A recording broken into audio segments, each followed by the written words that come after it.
Hello ට්‍රැවලර්ස්. ඔන්න අද අපි යන්නේ කොළඹ ගම්පහ වගේ තදාසන්න ප්‍රදේශයක තියෙන ලස්සන දියැලි දෙකක් බලන්න යන්න. අපි මුලින්ම යන්නේ අල්ගමැල්ල බලන්න. අපි ආවේ වරකබල පැත්තෙන් නිසා ලොකේෂන් දැම්මහම අපිට මුලින්ම පෙන්වුවේ අල්ගමැල්ල තමයි අපිට ළඟම කියලා. ඒක නිසා අපි මුලින්ම අල්ගමැල්ල බලලා ඊට පස්සේ දුනුමාලැල්ල බලන්න යන තමයි ප්ලෑන් කරේ. ඔයාලත් එන තැන ඉඳලම ලොකේෂන් දාගෙන ආවත් ඔයාලටත් පාර වරදින්නේ නැහැ. මොකද මේ දියැලි දෙකටම එන්න පාරවල් ගොඩක් තියෙනවා. ඒක නිසා ලොකේෂන් දාගෙන එන්න ඒක ලේසියි. එන්න තියෙන මේන් රෝඩ් එකත් හොඳට තියෙන නිසා කිසිම ප්‍රශ්නයක් නැහැ. අපි මේන් රෝඩ් එකෙන් අතුරු පාරට දානකොට අතුරු පාර නම් චුට්ටක් කැඩලා තියෙන්නේ. ටික දුරක් කැඩලා තියෙන්නේ. එතනින් එහාට නම් ඊට පස්සේ කොන්ක්‍රීට් දාලා තියෙන්නේ.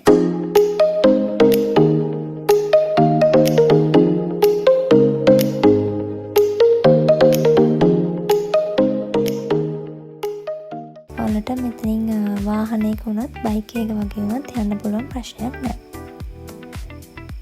ඔයාලට දියැල්ල ගාවටම යන්න පුළුවන්. ටිකක් දුර ඉඳලම කාර් පාක් එහෙම තියෙනවා. ඔයාලා ටිකක් දුර කාර් පාක් එකක ඔයාලගේ වාහනේ නැවැත්තුවොත් නම් ඔයාලට ටිකක් දුර පයින් එන්න වෙනවා. අපිට නම් යද්දිම ටුවර් ගයිඩ් කෙනෙකුත් හම්බුණා. එයා තමයි අපිට ලස්සන ලොකේෂන් එහෙමත් පෙන්වුවේ. සමහර විට ඔයාලා යද්දිත් එයා ඉන්න පුළුවන්. එයා හිටියත් අනිවාර්යෙන් එයාට කන්න වඩිය අරන් දෙන්න. මොකද අපිට නම් එයාට කන්න දෙයක් අරන් දෙන්න බැරි වුණා. මොකද ඒ හරිය මොනවත් අරන් දෙන්න කඩයක් ඇල්ලලා තිබ්බේ නෑ ඒ වෙලාවේ. ඊළඟට අපි බයික් එක පාක් කරලා දීපාර දිගේ උඩට යන්න තමයි හදන්නේ මේ.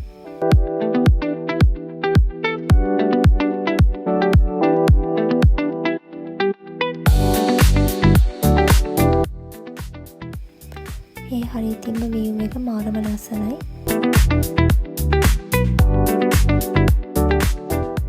මේ හරිය ලස්සන ලොකේෂන්ස් ටිකක් තියෙනවා. ඔයාලත් ආවහම ලස්සන මෙමරිස් ටිකක් එකතු කරගෙන යන්න අමතක කරන්න එපා.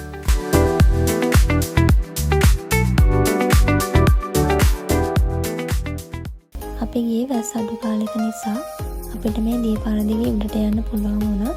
මොකද ගල්වල දියසෙවල් එහෙම බැඳලා තිබ්බේ නැහැ.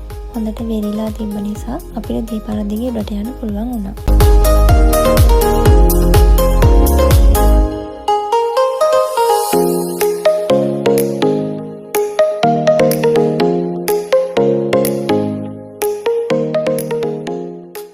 අනේ මන් නැති සමහරක් මේ වගේ තැන් වලටත් ඇවිල්ලා ඒගොල්ලෝ හොඳට එන්ජොයි කරලා පරිසරයත් විනාශ කරලා තමයි යහපව යන්නේ. ඊළඟට අපි පිටත් උනේ දුනුමාලැල්ල බලන්න. මේ දුනුමාලැල්ලට තව නම් කීපයක්ම කියනවා කියලා ආරංචි. උඩුව කැල්ල, සිරිපැලකුමැල්ල මේ වගේ විවිධාකාරයෙන් නම් කියනවා. හැබැයි මේ ඔක්කොගෙම කියවෙන්නේ එකම දියැලක් තමයි. පාරේ අයිනේ ඔයාලෙන වාහනේ නවත්තන්නත් පොඩි ඉඩක් තියෙනවා. මේ ඉන්නේ දුනුමාලැල්ලෙදිමට හම්බුන අලුත් කොල්ලම්මල දෙක.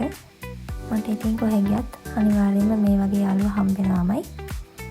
මේ දෙන්න අපිත් එක්ක ඇල්ල ගාවට යනකම පස්සෙන් ආවා. මේන් රෝඩ් එකේ ඉඳලා පල්ලෙහාට යන්න තියෙන්නේ මේ වගේ ටයර් පඩි පෙළකින්. වැහි කාලේ නම් පරිස්සමෙන් යන්න. මොකද ලෙස්සන්නත් පුළුවන්.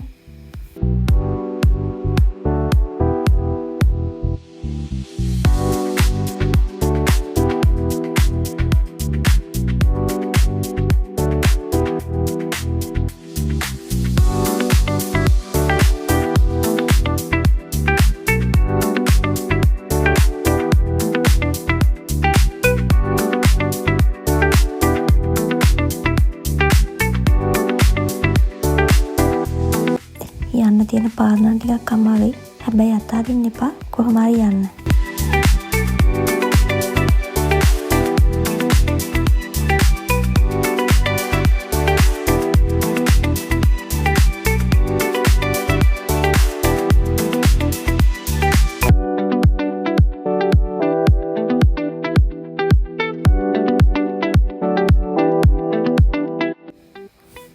දැන් හොඳටම ගාඩියක් දාලා තමයි තියෙන්නේ. මේ යන විදිහට නම් අනිවාර්යයෙන්ම මුතුලට පයින් හිතෙනවම තමයි.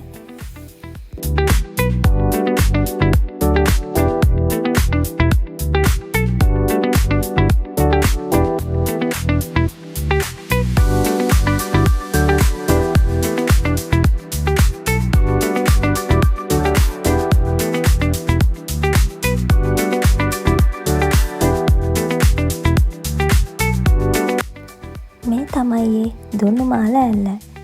අපිත් එක්ක ආව සංගයන්ට නම් හොඳටම වතුර තිබ්බා ඉඳලා තියෙන්නේ. තව දෙයක් කියන්න ඕනේ. මේ එන පාර දිගෙත් වීදුරු බෝතල් එහෙම කුඩු කරලා වීදුරු කටු හැමතැනම තියෙනවා. ඔයාලා අනිවාර්යයෙන්ම එනකොට ස්ලිපර්ස් දෙකක් දාගෙන ඉන්න. නැත්තම් වීදුරු කටු ඇෙන්න පුළුවන් ඔයාලගේ කකුල් වල. මට තේරෙන්නේ නැත්තේ ඇයි මිනිස්සු එහෙම දේවල් කරන්නේ? මෙච්චර ලස්සන පරිසරයක් ඇයි මිනිස්සුන්ට රකින්න බැරි? ඇයි මිනිස්සුන්ට ඒ සුන්දරත්වය තව කෙනෙක්ට විඳින්න දෙන්න බැරි?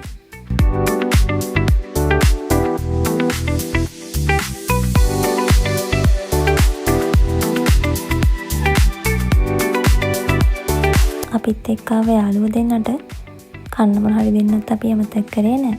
ඔයාලත් මේ ප්ලේසස් ටික එක්ස්ප්ලෝර් කරලා නැත්තම් අනිවාර්යෙන් ඇවිල්ලා බලන්න.